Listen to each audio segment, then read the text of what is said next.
Tiga. Start my speech in 3, 2, 1.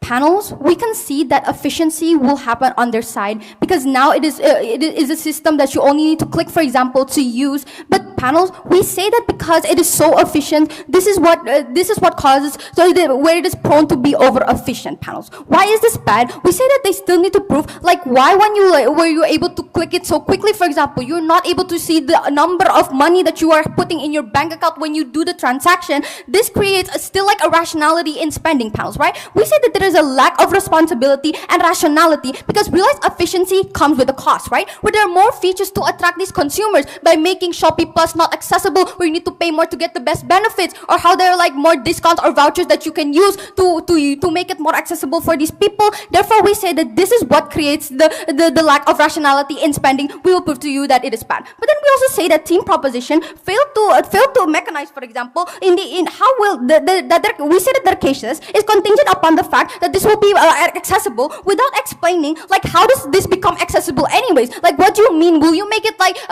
accessible in rural areas? How will you make this, and why is like when it's contingent upon internet, like it is still something that they can find? This is a burden from them to prove, and it has been left unfinished by their first speaker. Panels, right? 2 points of rebuttals coming from team opposition. First, on the idea of security, where there is more incentive to protect these buyers and etc. Comparative to our side. 2 responses toward this. A, we say that this is completely symmetric. Panels. If you can prove to you like which bank does not secure safety of people's money in these certain banks, then their cases can fly when they explain that. Because we say that no, banks still have regulations, for example, in protecting your money, because this is like the government interest, for example, to do this. They want their citizens' money to be safe, for example, that they can use and etc. Therefore, it is not symmetric, and it is not an important point. But then B, we say that security is only worse because your system is contingent upon the use of internet. We say that this also comes with a cost, where now there is more technology, for example, or incentives to like manipulate the system, and I will further elaborate that in my cases. But then second rebuttal, where they say that it will be hard to like it will be the process of like buying with cash will be hard and etc. 2 responses towards this. First of all, panels, we say that why is this complexity the most important thing, and why will it stop these people from buying? We say that this is this case does not make sense because realize that people still need to like buy their daily essentials. People buy things whenever they see it's good, whenever they like it. For example, they still need to like use money as a form of transaction to buy things that are essential for their need. Therefore, we say that this is not likely to happen. But then, second of all, realize that exactly because it's becoming a complex process, we said this will create better rationality on our side. Realize because this looks like how now you have to see your wallet, for example, or like you have to see how much money is is decreasing, for example. This is what creates a rationality to see the tangible impact of how much money can you spend. Therefore, there's like more rationality to like save your money when it's not that important, for example, and etc. But before moving on to our cases, please. I think people never being irrational because money is something that is essential. Because you don't have any money, you can die. I will prove to you in my arguments why even if money is essential, we say that the features that are pushed by these online apps will still make you dive into this consumerism at the end of the day. 2 points of framing here. First of all, how does actively pushing for a transition towards a cashless society look like? We say that now there's a push from government to collaborate with companies to make curious and etc. more accessible, not only big companies but small vendors and etc. or normalize society to use this. But note, when there is a push for cashless app companies who are profit-oriented, we say that there is also a push for them to add more like features such as GoPay Plus, Shopee Plus, more vouchers to use or discounts to use when you're going to do a transaction. We will prove to you why when this is like so visible towards this the individuals, this will push the consumerism to happen. But then second point here, what do we want as Team Gov? We're going to diminish the use of cashless apps. This look like government like Cominfo are going to block cashless apps, or like the use of credit cards where there's more incentive to make the ATM system where you can only take out cash, for example. Our path to victory is we want individuals a rationality in spending or trading becoming more accessible, and we say that even if Gov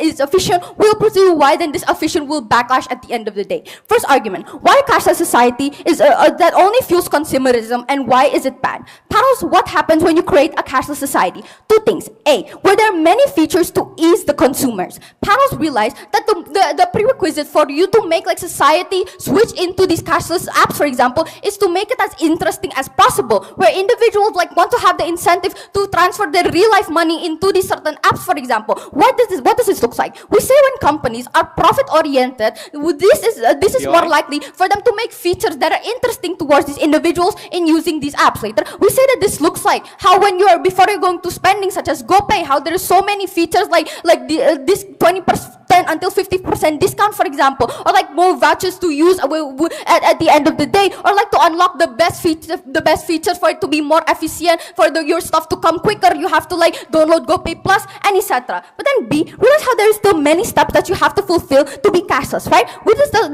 this is not contingent upon like the smartphones and etc. But also like the quota, for example, or relying on good internet. We say that it already gives you a big amount of set spending. When you rely on this, there is still like a cycle of you having to buy more internet, or like you have to rely on good internet in that certain place. Therefore, to why then this consumerism happens toward this? Two things.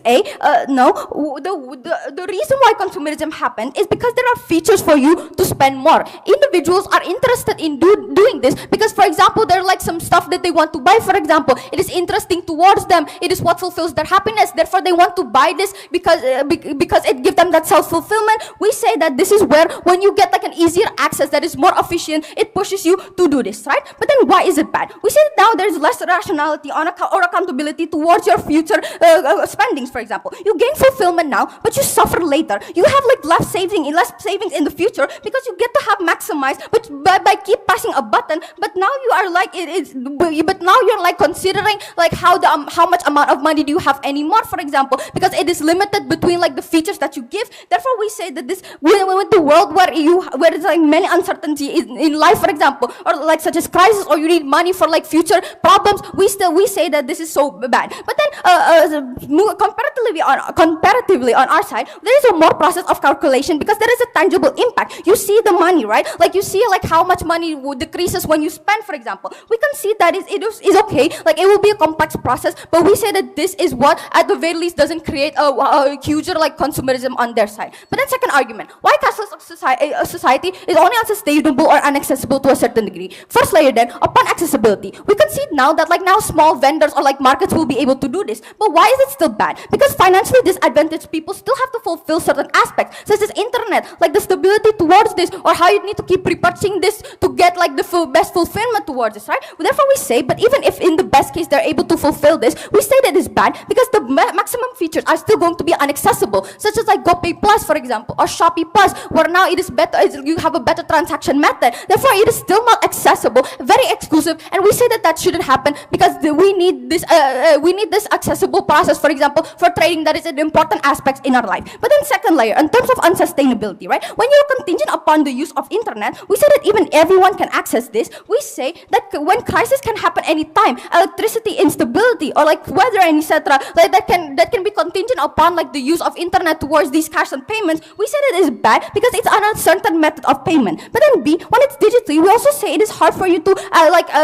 ensure the security because now you have more internet like chances to manipulate this or to especially when the rise of like chances to do this, for example. Therefore, we say we're so proud to oppose.